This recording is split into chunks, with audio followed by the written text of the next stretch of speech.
anyone who's watching on listening right now, don't Google coffee enema, all right?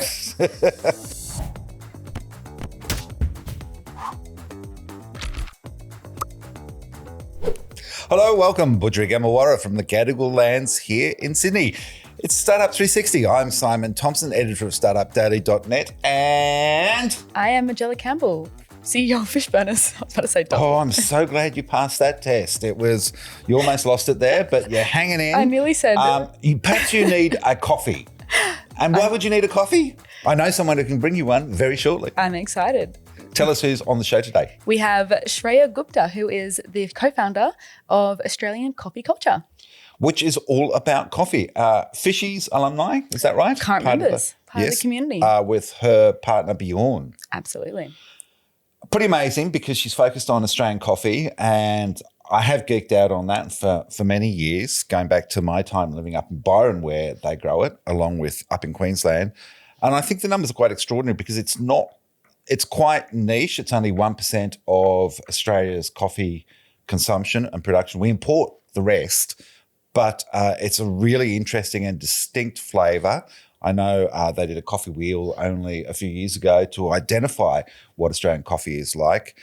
But one of the things that I just also love is how interesting the process of getting it from a tree and those little red cherries, if you've seen them, beautiful white flowers when they flower, to a cup.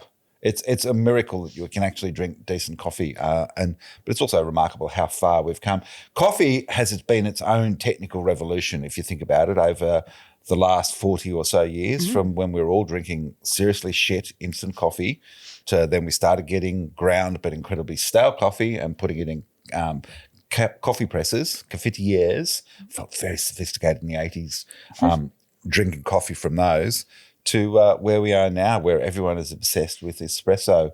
And, it's a massive global environmental issue as well in terms of those little pods that everyone now uses. Do you have a coffee machine at home? I do. I have a very good coffee machine that my dad bought and I've since taken, and it is so good. And there's nothing better than it. I'm actually now at the point where I can't drink bad coffee because of it. So that's where I'm at.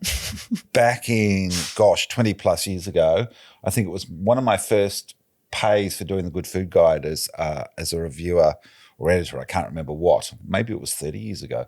I bought a little Seiko Via Venezia. I still remember it was about 600 and something bucks. And I got a grinder as well. And so that led to a massive adventure. Going back to the technology, that was very much flying by the seat of your pants. You could feel the wind in your hair as you made the coffee out of that, and everyone was a gamble to try and get it right.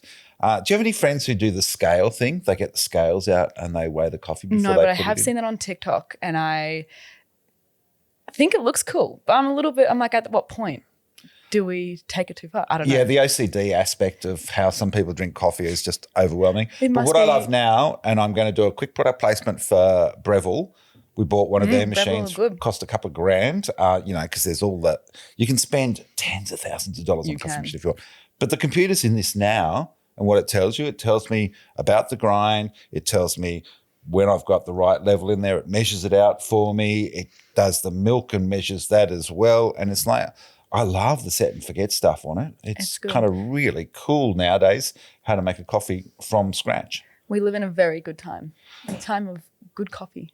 But shall we talk about the news this week? Because there's a few things I want to get to. I had a slightly hectic week, spending 2 weeks in 2 weeks. It felt like 2 weeks, but no, it was 2 days in the Supreme Court as the liquidators of StrongRoom AI examined both founder Max Mito and Divesh Sangvhi, who is one of the directors of the company, but also was intimately involved because he sold Member Benefits Australia, his pharmacy loyalty program, to StrongRoom. And that was kind of the beginning of the end of the business. And so the liquidators were probing this whole experience and trying to find out, and I think there are three areas they're looking at. One is director-related transactions. Another one is, of course, solvency. There's a lot of questions around was the company insolvent or not? And Sangvhi was asked several times whether, as a director of StrongRoom, who was also selling his business to them for he was hoping for 11 million at one stage. I think it went for 8.8 in the end. They were asked, well, they didn't have the money for the pay for the business they were buying. They were hoping to pay for it because they were going to get a raise. And as you may remember, that was where EVP got involved. And the minute the money came in, it went straight back out to for member benefits. And within a couple of weeks, the business was in voluntary administration. And now EVP's got a separate court case going where they're trying to recover their $10.8 million investment, or 10.4 mil, I think. But at the same time, the liquidator, and the business has been sold, so another business bought it for, I think, about 3 mil when it was valued at 70 at the start of this year. Yeah. So it continues. StrongRoom AI is now on a new path. It's raised more than $1 million, and it's rebuilding under Joe Zhu, who is the new owner and is in the pharmacy industry in Queensland. But they're doing this post-mortem, this financial post-mortem on the business. And this process involved a barrister a senior counsel who, interestingly enough, 10 years ago was part of the Royal Commission into Trade Union Corruption. Not that I am drawing any links between those two things, but he knows what he's doing. And the questioning, watching it unfold, was fascinating. So you can read the story on Startup Daily to really get your head around it. But this has got a way to play because, of course, the earlier report when HLB Man Judd, the now liquidators, were the voluntary administrators, they came up with a report where they were concerned that the business had been trading while insolvent as far back as October last year. And then this issue of, how everyone was related and what was going on, because part of the evidence that came out in questioning with these parties was that initially StrongRoom offered to rent MBA's program and gear and IP and all of this for a $600,000 down payment and then $60,000 a month over 5 years. Yeah. So that's quite a lot of money. We're is. looking at more than 4 mil all the time. Then at one stage, Max Mito, the former CEO and founder, was asked about why did you decide to go down these paths? Why did you want to do all of this? And he's going, well, it would have cost $2.5 million for us to do it ourselves, so this seemed like better value. And I'm going, how does spending theoretically $4 million better value than spending $2.5 million doing it yourself? And just like, didn't know whether it would work or not. But then it was kind of wild because they didn't really pay the $600,000. They also had Divesh Sangvhi on board as a consultant to the business. And so he was meant to be getting paid, but he wasn't getting paid. And then they weren't paying the monthly payments.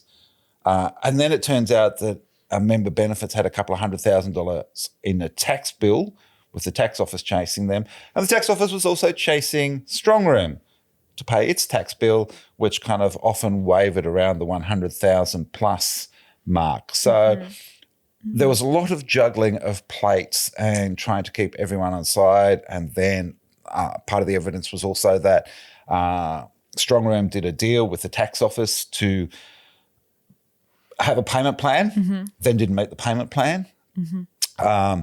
That Sangvi was also getting director penalty notices from the tax office. And some of the evidence was because the fathers of both of these men who were involved in these two companies were also involved in the company as investors or lenders or advisors. So they were also grilled during the examination to find out what they knew. There was a lot of vagueness.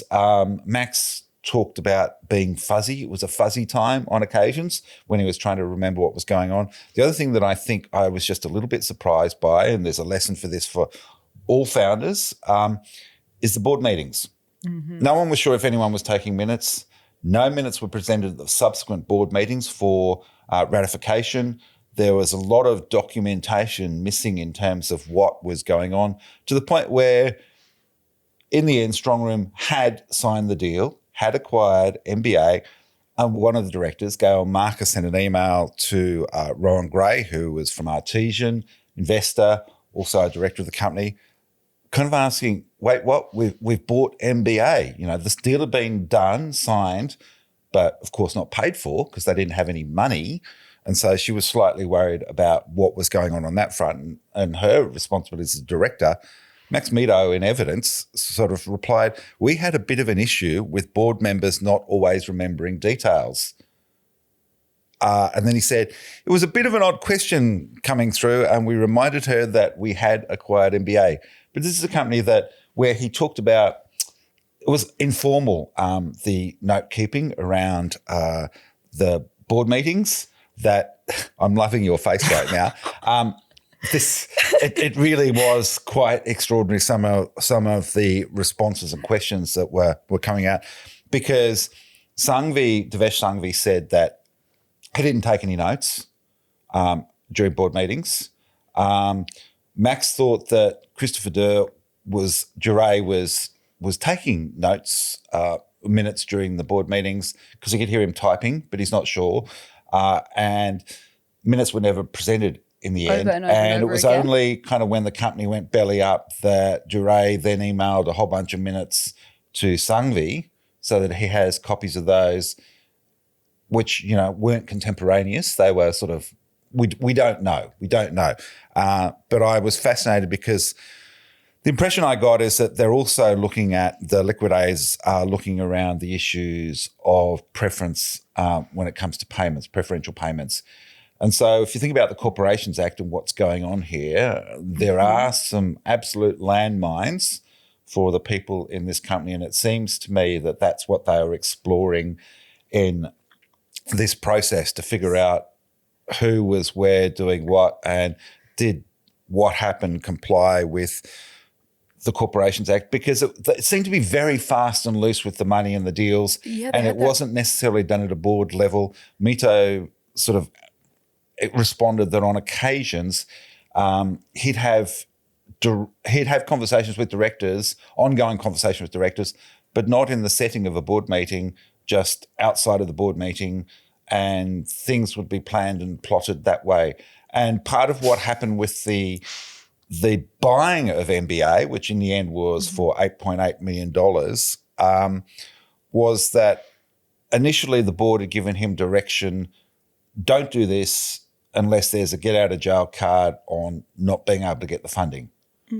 And then somewhere down the track in late 2024, Sangvhi pushed to change those terms. The change in terms never actually came back to the board. Mito said that it came in casual conversations. And as a consequence, when the deal was signed, that's when certainly one director was concerned. He was asked by counsel if anyone else expressed concerns. He didn't think so.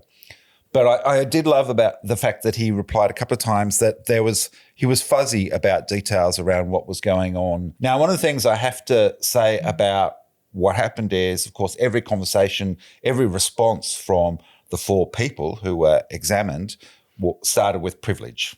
And that word at the start means that none of what they've said during this case can relate back to any other court case, certainly not to the EVP one. So whilst we have an insight, they couldn't from what they said, and you have to answer these questions. It's like a normal court case, but it's a different kind of court case. It's a hearing and a public examination in front of a registrar, and it's not that usual court adversarial sort of gotcha thing. The big lessons for me are, if you're going to run a business, keep good notes. Governance is so important. It's not really optional either. It wasn't StrongRoom. Well, for people out there, you should know that it's not optional, and you do need meeting notes, and you need to have all those things in place. So that was pretty mind blowing. I just can't believe that all that going through casual board meetings. That's not anyway. Yeah. I won't go into it. I think Max at one stage, he described it as informal. We had an informal approach to board minutes. Because that's definitely what boards are for. Yeah. I won't draw any conclusions. According to this particular evidence, it may be different recollections from others, but they weren't questioned in this examination. But I'm going to stop on that one because it was a bit head exploding. But it's been an amazing week because alongside that, I went to the Remarkable Demo Day. Congrats to Pete Horsley and the team at Remarkable I thought last year's one was good. This year, they 10x'd it because they took it down in City Town Hall, and it was an incredible day. And everyone I spoke to was so inspiring. Presenters, Santi, who we've had on the show, he was there with his dog, and it was great to say hello to him. Storm, who I absolutely love, and I met at I2N last year, she was amongst them. So many great ideas. Rampy is another brilliant startup involved. I just loved hearing Marco Polo. I'm going to get her on the show to have a chat because I thought that was fantastic as well. Loved it. And then I went to Cicada Innovations. I've been such a butterfly this week for its 25 years. But I do want to finish our chat with the Oracle of Omaha, Warren Buffett, age 95, his last shareholder letter to shareholders at Berkshire Hathaway. This is kind of like, it's almost like the old Queen's, Christmas Day address. This is a highly anticipated event, and I love it because, of course, he did it with his sidekick for so many years. And this one, Charlie Munger, this one, he's not only on his own, but he's saying so long and thanks for all the fish. Although he starts out, it's very homespun, and he's talking about his early life and getting an appendectomy from a doctor. But there's a couple of things I want to read out because I do think it's worth sharing. He talks about on aging. Those who reach old age need a huge dose of good luck, daily escaping banana peels, natural disasters, drunk or distracted drivers, lightning strikes, you name it. But lady luck is fickle and, no other term fits, wildly unfair. Which, in many cases, our leaders and the rich have received far more their fair share of luck, which too often the recipients prefer not to acknowledge. We've talked about this luck thing before. Yeah. Dynastic inheritors have achieved lifetime financial independence the moment they emerged from the womb, while others have arrived facing a hellhole during their early life or worse, disabling physical or mental infirmities that rob them of what we have taken for granted. I love the humility that he brings to his worldview. Absolutely. He goes on to CEO pay. And I think it's a really interesting take.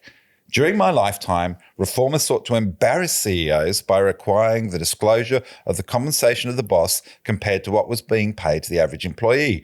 Proxy statements promptly ballooned to 100 plus pages compared to 20 or less earlier. But the good intentions didn't work. Instead, they backfired.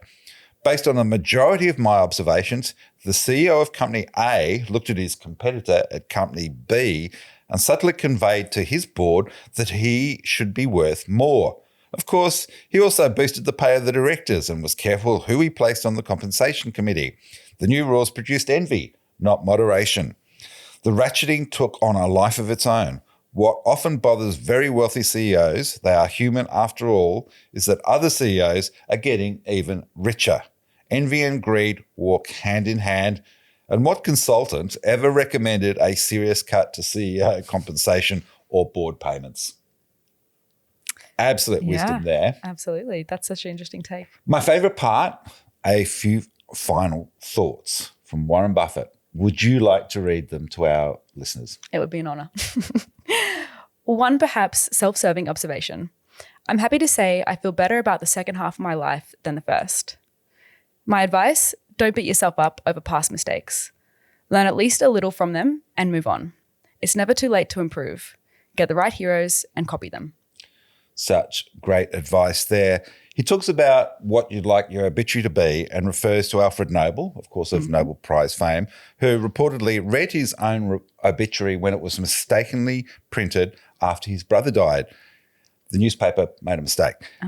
He was horrified at what he read and, of course, changed his behaviour. And here's the man who invented dynamite, now with the Nobel Prize. Yeah. But Warren's advice continues. Decide what you would like your obituary to say and live the life to deserve it. Greatness does not come through accumulating great amounts of money, great amounts of publicity, or great power in government. When you help someone in any thousands of ways, you help the world. Kindness is costless, but also priceless. Whether you are religious or not, it's not hard to beat the golden rule as a guide to behavior.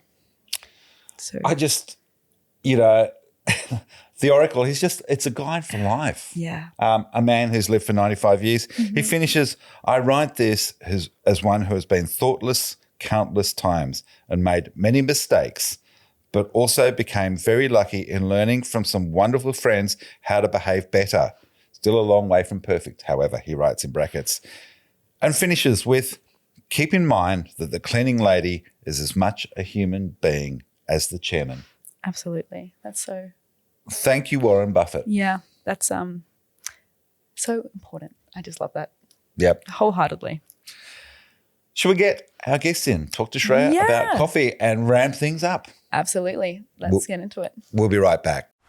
Welcome back to Startup 360. We are joined with Shreya Gupta from Australian Coffee Culture. Welcome, Shreya. Thank you. Thanks for having me here. Very excited. It's time to grind. Time to grind. We're just getting all the coffee jokes in. Oh, this you episode. betcha. Excited. I was just going to make one about beans, but I don't think I will. It's too early. We'll save that for later. Very interested to hear a little bit about Australian coffee culture and why you started it. Absolutely. So Australian Coffee Culture is a purpose-driven coffee products company, and we're bringing Australian-grown coffee to the world.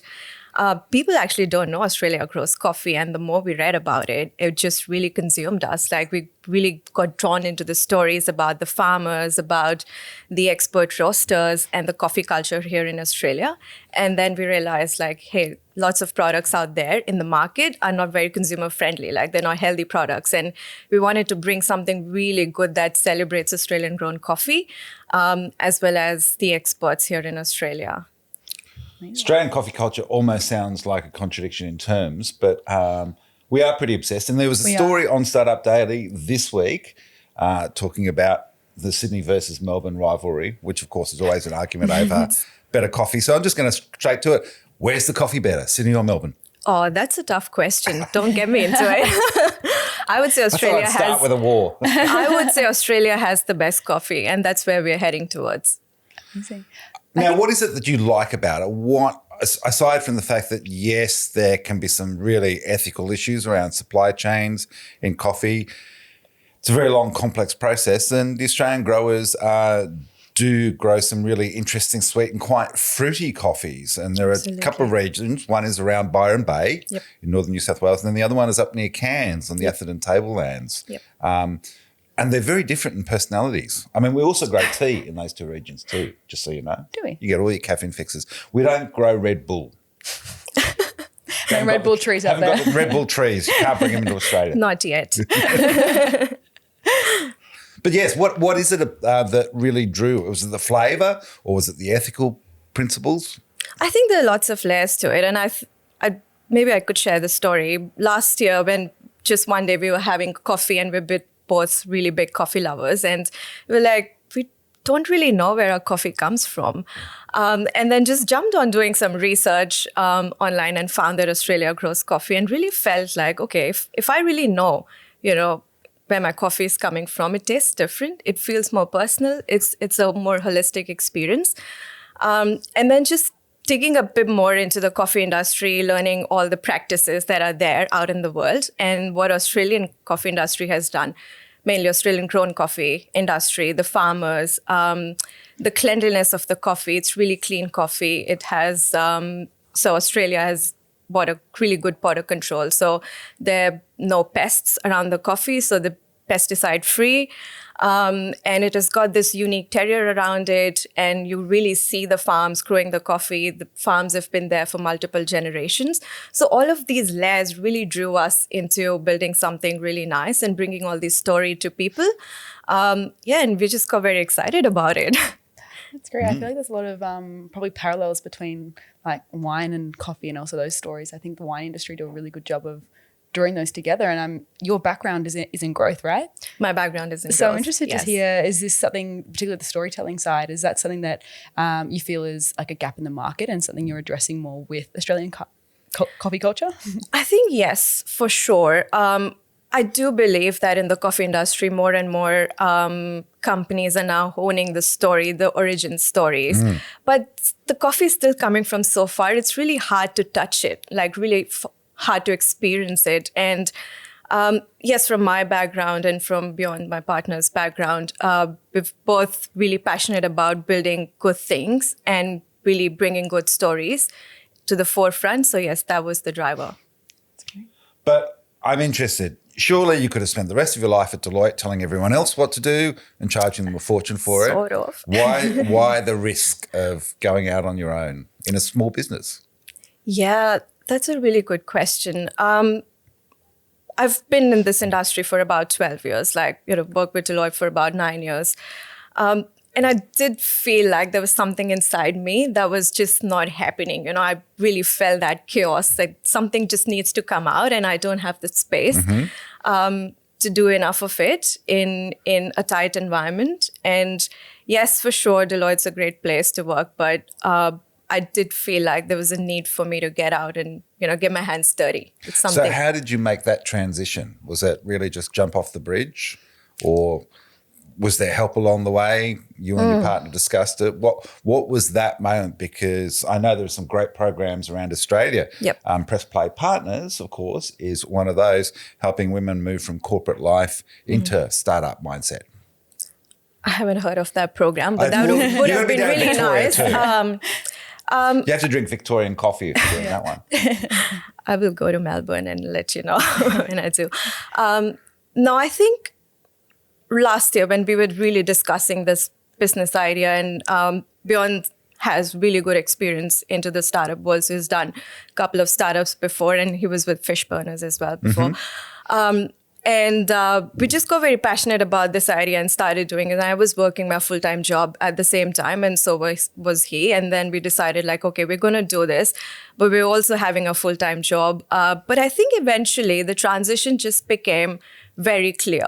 There was a lot of stuff to be done, and it was really getting hard to do 2 full-time jobs all the time. So yeah, we both just took the, leap of faith. We had a lot of support from each other. We really supported each other through really difficult times during this business. But I'm really impressed by the amount of support we have received in the industry. It's incredible how many people have just jumped in to say hey, I want to help you. And, I'm going to help you make this connection. And very early on, we got connected to one of our who's also now one of our board advisors and our industry expert, Gina DiBrita. She's the founder and owner of Numero Uno Roasters. Okay, yep. She was named 2019 Coffee Woman of the Year as well. And she has been really incredibly supportive, motivating us. You guys can really do it. I really believe in your idea and this is great. So I think a lot of that just gave us validation to keep moving on. Yeah. Great. I feel like I might be a little bit biased, but the power of community. Yeah, absolutely. It's super, super important. Diving back a little bit to your time, obviously at a Big Four, looking at the systems that you use to build a $1 billion brand, how is that sort of translated when you're starting off with a brand new product or a brand that doesn't exist yet? Is there any patterns or fundamentals that you see happening at both sides of the business in terms of scale? Or is there anything that, that surprised you starting over from a new brand? I think starting something from scratch is a completely different ball game. It is a wild, wild adventure. But of course, I think my time at Deloitte and been with EY as well before, but just doing all these consulting work before has built a little bit of strategic mindset where you start analyzing things very, very quickly and you get good at it over a period of time. And with that experience, you learn to also learn more about people. You just really understand, okay, if I bring this person on board, that's how they can help. And you start seeing the wide gaps very quickly. So I think that strategic mindset really helped. It also helped me boost this quick learning mindset, just being able to learn and grasp things quickly. But yeah, with Australian coffee culture, it's been quite wild in the sense, it's a products business and it's not that easy. It's got so many layers to it. So there were parts of it that just absolutely shocked us. we're now 16 months into building this, and we wouldn't have known in the beginning that it would take us this long to come here. Absolutely. I feel like that's always the thing that founders say. It's like, had you known what you know at the beginning, would you have done it again if you knew what you knew? Absolutely, I would do it again with a heartbeat. I would do it again and again. So now that you've gone down this coffee rabbit hole, what's the thing that surprised you about it? Because let's be honest, there are coffee geeks who are totally into it, and they'll talk to you about weights and grinds and the whole nuts and bolts. Yeah. But most people it's like, I just want a coffee and here's my $5. Yeah. Don't keep me waiting and I like it hot. Yeah, I actually have a point here about that. So what really surprised, so I think we can all learn about coffee very quickly if we want to. That's not a hard thing to do. But the more we learned about this industry, we realized, number one, it's very traditional. It's still very traditional in a lot of senses, in terms of technology, in terms of adoption, but also in terms of vision. For example, I think it is just now that the coffee industry started talking about sustainability and really presses us like, why? I still see out there a lot of coffee businesses are still pouring out iced coffee in the plastic cups, and consumers are just happy to buy it. Like you said, just give me my coffee, $5, I don't care. But I think that's a collective mindset shift that I believe this industry really needs for the future. There's a lot of potential in terms of building circular products in this industry, a lot of potential for regeneration that I think both consumers, founders, as well as people who are invested in the business should start really thinking about, and ask tough questions to each other. Consumers should be asking owners and founders, and likewise, I think founders should feel the responsibility of building products that do not create waste and, can do good for the planet. Absolutely. If your team, you and Bjorn and I guess both your backgrounds as well, I feel like even picking up on some of the threads that we've had through this conversation already about the human-centric side of it, or the importance of people around you. And I'm interested to hear, I guess, the lens on that, particularly when you're going in from a strategic perspective. How are you fostering that on your day-to-day basis to make sure you're staying connected, not only with your mission, but also with the human side of it too? Absolutely. And I think our brand is really powered by human relationships. We are a collective brand. We're not that's why we call it Australian coffee culture. It is not about me or Bjorn or anyone in particular. It's about really bringing people together. And that's why from the very beginning, our main focus has been building really good relationships with the people we want to work with, and with value-aligned people. So we've gone and picked out people who we specifically felt like, oh, we love talking to you.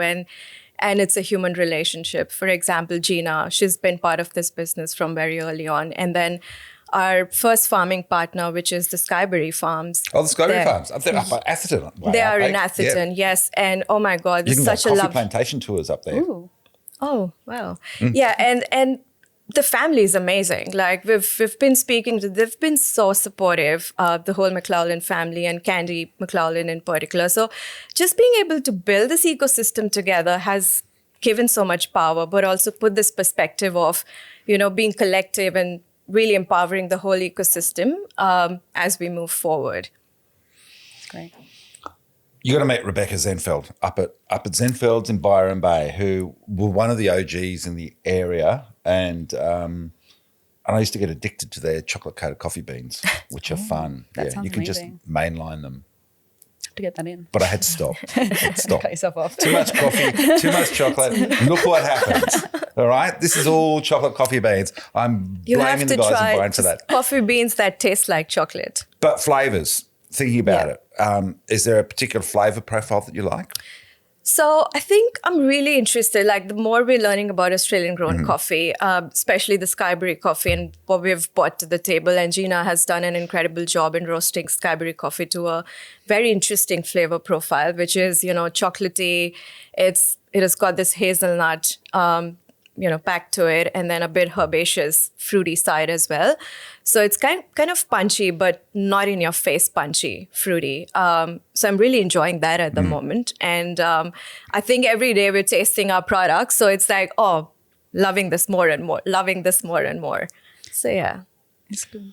And the other fun part, because I was a big part of this, especially around Byron back then, is the machine harvesting. Australians were working on the harvesting because it's otherwise a manual process. Yep. Coffee pickers in other countries do it Absolutely. manually, and then it's all put out in the sun to dry as the cherries, and then you dehusk. And it's an amazing process because I think you've got 3 layers to get to the bean.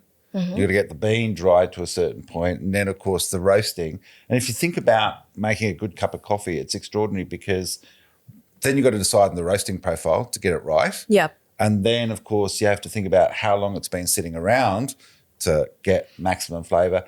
And then you're talking about grind size, and then you're talking about tamp, which is pressing the coffee into the espresso holder, and then brew time. And Every part of the process makes so much difference in what you taste. Like before, we didn't know, entering the industry, we're not from the industry. So for us, it was such a steep learning curve that even the grind size or just the roasting temperature could have made so much difference. But I don't know if you know, like the coffee that we've sourced from Skyberry is this particular kind of shade-grown coffee. And it's also the most sustainable kind of coffee because it's not dried through any mechanical process, but it's really, grown under the shade of other big trees. So, for example, Skyberry has a papaya farm. So some of the coffee actually grows under the papaya trees. And it's been like, that's really incredible. That's a story we want to bring to the people, saying you're drinking a very sustainable coffee as well. But it changes the flavor profile too. it is wild. Wow. But there's so many ways it can go wrong. So if you do have a shit cup of coffee, you've got so many ways in the supply chain for it to go pear-shaped. Yeah. There you go. I guess that has a greater appreciation for having good coffee then. Yes, exactly. I think one of the things we learned in the process was so much of coffee is being shipped from, really far off. And what we learned in the process is that a lot of times coffee is not coming directly to Australia. So it goes through processing centers in, let's say, Europe or something. And a lot of coffee is coming from Sweden, from Germany, where coffee is not even grown. So the coffee has actually traveled from, let's say, Brazil to Europe to Australia. And when the coffee has been sitting in those, tin boxes and so it catches mold. But once you roast the coffee, you actually do not see the mold. You can't taste the mold anymore. Mycotoxin, it's called, isn't it? I think. I don't know what it's. Yeah. I just know it's a mold. Yeah. All I know is I don't have It is an enough issue. knowledge on coffee, apparently. Yeah, so the freshness makes a lot of difference to it, as well as the amount of miles you've shipped the coffee. Just to be in a cup, you'll be surprised by the amount of carbon footprint that's been generated. That's amazing. So for particularly you guys, you have ready-to-drink cans. Yeah. I'm interested, other than I'm sure having better taste and also being more ethical and better for the people, better for the planet, I'm interested to know, I guess, the state of the current industry in the ready-to-drink space and also your approach to market. How are you kind of differentiating yourself in that sort of regard as well? Sure, and thanks for asking that question because when we started thinking about what product would make sense, we realized there's a huge gap in the ready-to-drink coffee market in terms of what you see out there is not healthy, it's full of sugar.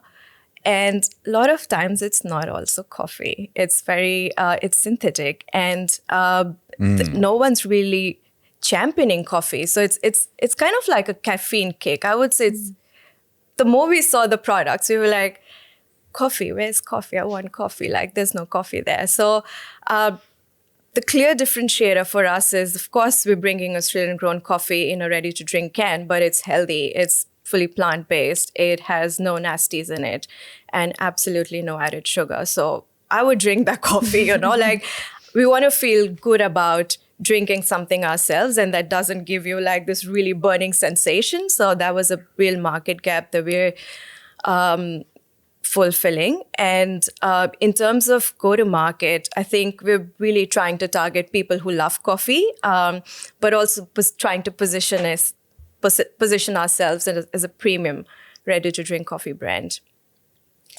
The fascinating thing about that, though, is going back to the freshness thing, what did you look for in the flavour? Because cold brew, of course, has become a popular addition to coffee culture in Australia in the last decade or so, but it's still quite niche. So do you think the demand's there rather than just sort of, going to the servo and grabbing your sort of, double shot milk coffee Look, I think in a plastic bottle?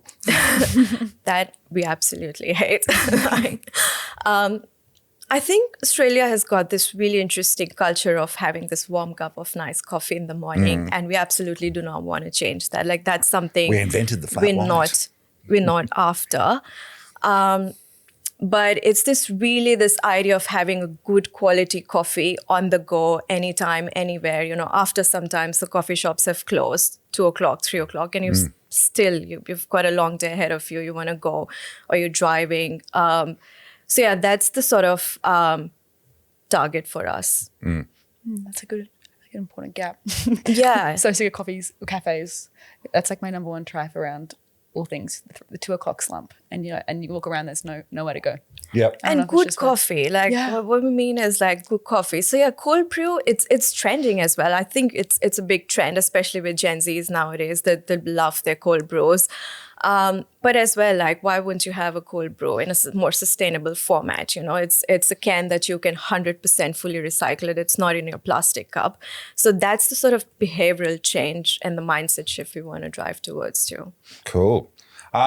So what lessons have you learnt about going into a crowded market with some pretty heavy hitters in it? There's a certain European company that now dominates the, press a button and out comes coffee. Yeah. It must be hard finding your niche, isn't it?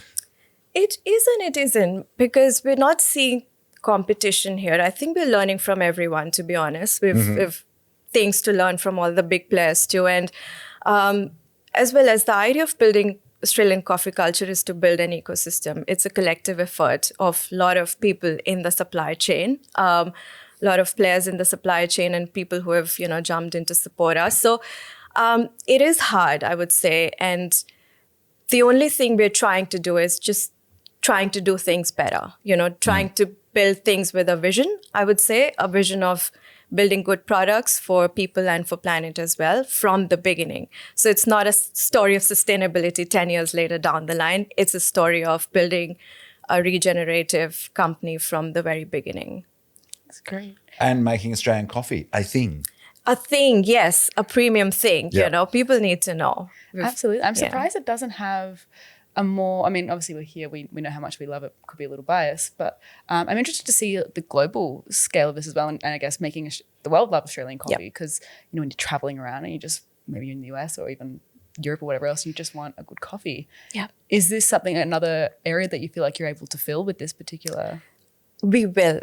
And that's on the plan. We want to be able to expand internationally in the future. But as well, it's this really, again, just going back to the collective effort. So last year when we were doing our research, there's this incredible report by AgriFutures. I don't know if you know. Love AgriFutures. I just love the research they've done, and they've put down everything so clearly. So they've done a lot of research on Australian coffee industry, the grown coffee industry. And there's this incredible thing that it's all about economies of scale. So the current production size is between 300 to 600 tons of coffee from I think around 50 farmers in Australia, which is actually not a lot, considering we are a $3.72 billion industry in Australia. I think that amount of coffee cannot fulfill the whole market or an international expansion. So this idea that the industry really needs people to come in and build that economies of scale is something we're really tapping into. And I think the more we consume Australian grown coffee, the more they'll have the ability to grow the industry, to grow the farms. And I'm hoping eventually in the future you see Australia's consuming maximum Australian grown coffee, and we're championing in the world as well. That's great. I love the vision. AgriFutures did the coffee wheel, actually, with my old alma mater, Southern Cross University, in Lismore. Dr. Ben Liu. They put the first coffee wheel together for Australian flavours, because I think its characteristics, one of the notable ones compared to overseas, is low acidity. So it's it gives a very different, unique flavour profile. Absolutely. It's low acidity. It's also a little bit less in caffeine, but that's healthy for the body. It's not but it's really healthy for the body. Okay. So all those crazy things. Are we good, mate? Yeah. Okay. So I want to just cut off after half an hour, and I just have to reset it. Oh, okay. Excellent. All right. Easy. So solving complex problems is something that you've mentioned that you're quite good at. Yeah. I'm interested to hear your approach to solving a big complex problem like this, but also managing the day-to-day of running a business. I mean, it's a difficult balance. I'm interested to see how you approach that. Yeah. I think part one of the question, solving complex problem, it's just being creative, right? Like I genuinely believe that we're all very creative humans, and when we are given a problem, we find a way. As long as we're passionate about solving that particular problem. So for me, my personal approach is just breaking things down and sometimes seeing the bigger picture around the problem rather than getting consumed into the small black holes. And for the second question, in terms of the day-to-day life, I think having good support, it's really incredible. So both of us, Bjorn and I, we're very health focused. So we ensure that, health is the main priority. Wake up in the morning, we do our sports, and, have a good breakfast together on the table. That's a thing. Get a good coffee in the morning. Then really slowly start the day and not just keep, start pumping from the very beginning, and end the day similarly, like have a nice dinner at the table together. And how have you dealt with the work and life partner thing? How do you manage that so that there is some time out so that you're not sitting there at dinner talking shop or getting up in the morning and talking shop? It's like, and is it, how was your day, darling? Well, you were there for the whole thing. Yeah, it's a hard thing. But I think both of us have a very similar vision for life. So that has helped a lot. And sometimes we do, it's not that we don't talk about work at the morning breakfast table or dinner table, but we also know our boundaries and we both respect that quite a lot. So yeah, and we're evolving, honestly, like we're learning so much, and this is a very packed, busy period for us as we're going to launch in about a month. So eventually we'll get to a point where we might not have to absolutely talk about work at the breakfast table. So when you launch, where are we going to find it? Do we have to go to Fishies and sort of Why give not? the secret pass? I had a taste yesterday. Yeah. It's very good. So we are going to Deep North Festival on 6th of December for promotional launch, where we're bringing some promotional cans. And then after that, our placement strategy is more towards boutique retail. So Harris Farm, Maloney's. Oh, excellent. And a lot of it is wellness and health focused as well. So you might find it in, fitness studio. Or a spa studio or something. And some cafes will be hosting us. For example, Gina's Cafe. And of course, you can order it online. And perhaps airport in the future. Oh, yeah. Excellent. I love that. Well, you can actually buy the 4-pack and take it overseas. Exactly. That's sort of like a gifting lifestyle thing as well. It'd be one of those products you have to send home to your family overseas because they just want good coffee. Oh, Vegemite and coffee. I hope no one asked that. I've been hearing so many Vegemite trends. flavored coffee. There's an idea for you. You can have Thank the 3. you. I'll keep that note. But have you heard like this avocado coffee trend? I just absolutely am just People putting avocado in coffee. avocado in coffee and just. Is that because they can't afford the toast? I have no idea. Yeah, breakfast is getting The expensive. Gen Xers can't afford a house, Everything can no 2 in longer 1. afford the avocado It's not toast. gonna be it's not just gonna be putting it in the 2 coffee. in 1. Yeah. Oh my God, Financially no. responsible. Toast and coffee together. No, I have not heard of that. That's It's just been so many trending things about what people are doing with Well, what coffee. bubbles up? Have you ever had Kopi Liwak? no. I don't copy What about you? Have what? Cat poo coffee. I've Civet heard coffee. about it. I've heard yes, of it in I've Bali. heard about it Good. a I've lot. had like 3 or 4 friends who have gone and then be like, I've spent way too much money because I wasn't expecting to pay $70 for coffee. Yeah. Yeah, So, I've heard so a the lot story is about it's a it. civet. It eats the coffee beans. Of course, they ferment through the Digestive bowel, tract. and out the back they come. You put it really And then nice. you harvest it. And it's a delicacy. Yeah. Yeah. There you go. I haven't tried it. Maybe So I'll. it's good literally excuse. shit coffee. Shit coffee. Good shit coffee. Good shit coffee. Good shit coffee. Yeah. Good cat Yeah. shit I coffee. just feel sorry for the people who have to not only collect them but get the beans out. Yeah. You'd be wearing It gloves for would be that. so interesting to. I don't know how they're doing it or processing it, but I don't want to see it.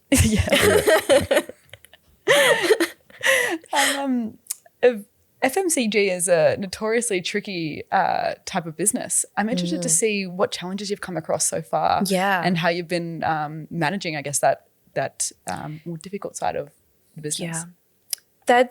Honestly, like when we started the business, we thought, how hard can it be, And Doesn't everyone start a business like that? 2 months ago, we were like, remember we said that? How hard can it be? I think that was Adam Gilmore at Gilmore's Bakes, wasn't it?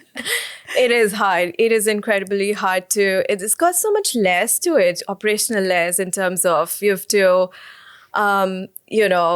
sourcing the ingredients, sourcing coffee, then processing everything, and we're roasting the coffee in a different facility. So getting it roasted, then doing the formulation was a huge thing for us because we're very particular about what we're putting in the coffee. And we've been working with this incredible scientist from UNSW. His name is Ismat Kabara.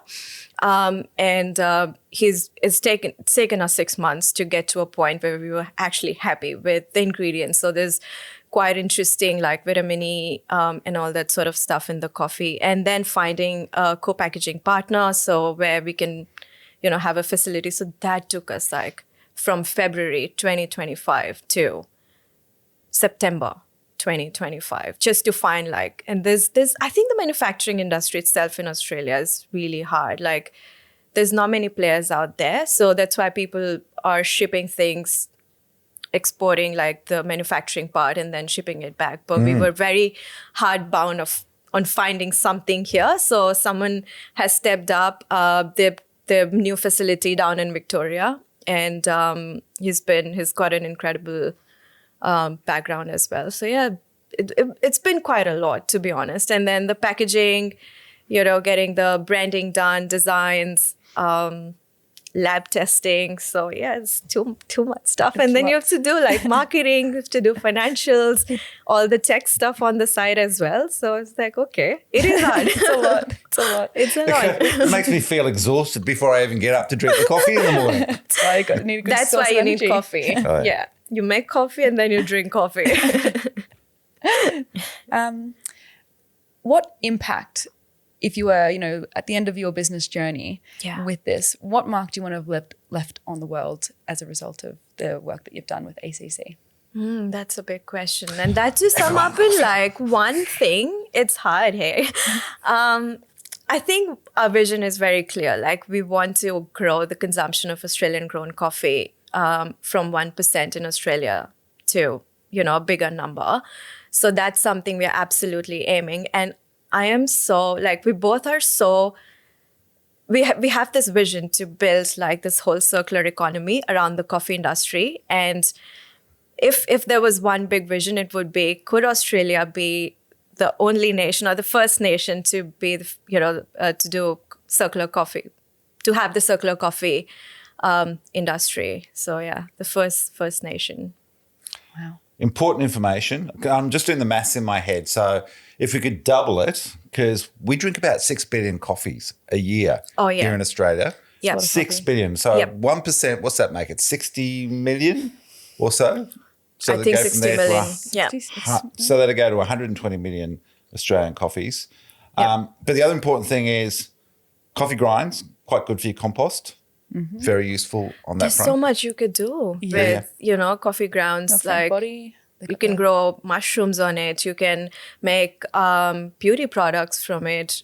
People are making fertilizers and now concrete materials with it. So there's so much. Like we're really, wow. Even with the shaft, like, and I'm surprised. Like, why hasn't coffee industry thought about this before? I'm really surprised with this. The one thing you shouldn't do is coffee enemas. Coffee enemas? I haven't heard about that. That's such a Byron Bay thing. Do I want to Google it? Don't Google coffee enema. Okay. And anyone who's watching or listening right now, don't Google coffee enema, all right?